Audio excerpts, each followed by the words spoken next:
In this video, we are going to talk about the success story of Bill Gates. So before starting, please like this video and subscribe to this channel for our future updates. Who is Bill Gates? On October 28, 1955, in Seattle, Washington, William Henry Gates III was born.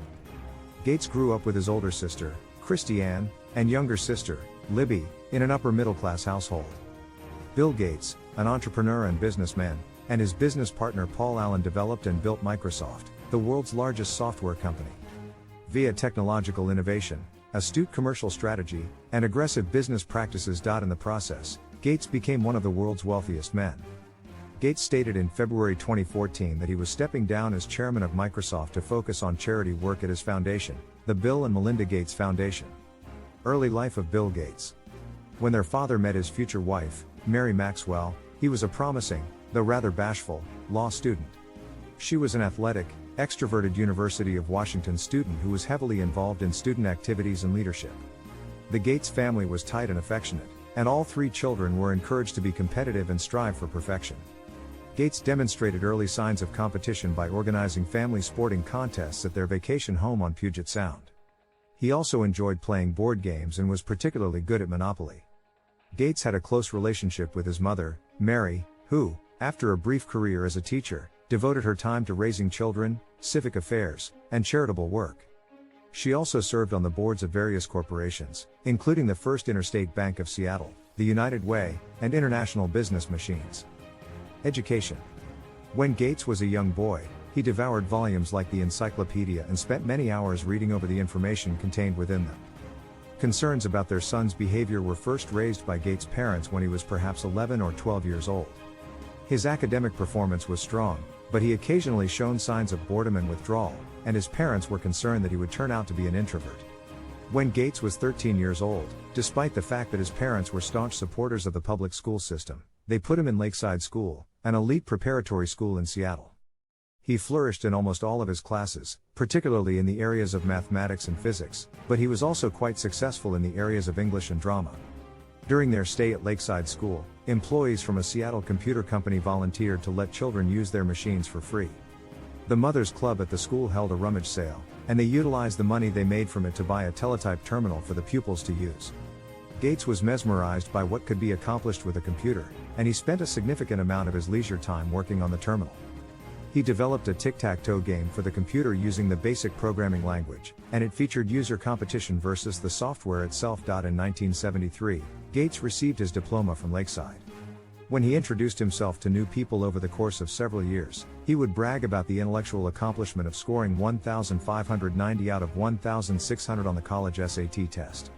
Dropout Harvard. In the fall of 1973, Bill Gates enrolled in Harvard University with the intention of pursuing a career in the legal field. In 1975, much to the dismay of his parents, Gates decided to forego his undergraduate education in order to concentrate on building Microsoft along with his business partner Allen. The computer lab was where Gates spent the most of his time rather than the classroom. He did not really have a study routine, but he managed to get by with only a few hours of sleep, slept right before the test, and yet managed to get a decent grade. Meeting and partnering with Paul Allen. Gates met Allen, who was 2 years older than him, at Lakeside School, where they were both in high school. Even though they were very different, the two became fast friends because they were both interested in computers. Allen was more quiet and reserved. Gates was strong-willed and sometimes rude. Even though Allen and Gates were not the same, they spent a lot of their free time working on programs together. Sometimes, they had different ideas and fought over who was right or who should be in charge of the computer lab. One time, their fight got so bad that Allen told Gates he couldn't go to the computer lab. At one point, Gates and Allen were not allowed to use the computers at school because they used software bugs to get free computer time from the company that ran the computers. When they offered to fix bugs in the program, they were let back into the computer lab after their probation was over. During this time, Gates made a payroll program for the computer company the boys had broken into and a scheduling program for the school. In 1970, when Gates and Allen were both 15 years old, they started a business together. They made Trafo Data, a computer program that tracked Seattle traffic patterns. They made $20,000 as a result of their work. Gates and Allen wanted to start their own business, but Gates' parents wanted him to finish school and go to college to become a lawyer. Allen went to Washington State University and Gates went to Harvard, but the two kept in touch. Allen dropped out of college after 2 years and went to work for Honeywell in Boston, Massachusetts. Founding Microsoft. In 1975, Gates and Allen started Microsoft, which is a combination of the words microcomputer and software. They dropped the hyphen within a year. The first thing the company made was basic software for the Altair computer. At first, things did not go as planned. Even though Microsoft got a fee and royalties from the basic software program for the Altair computer, it wasn't enough to cover their costs.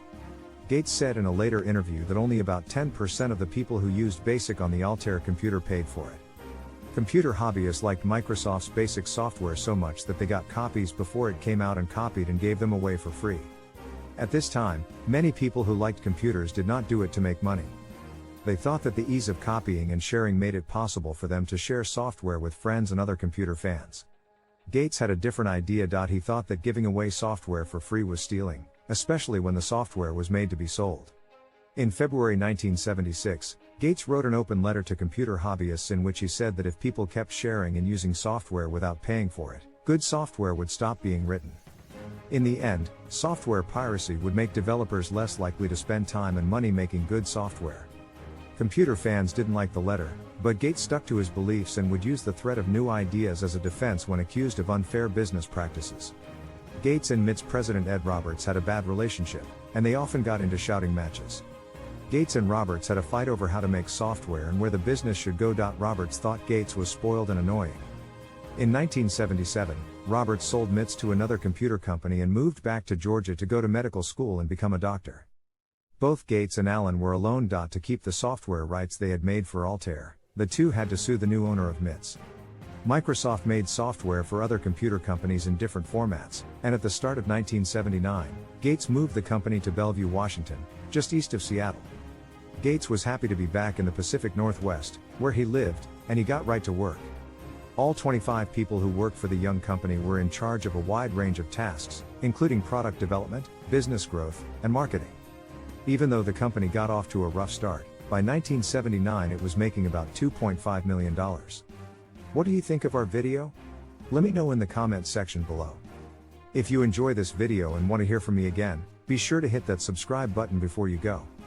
Thanks for watching.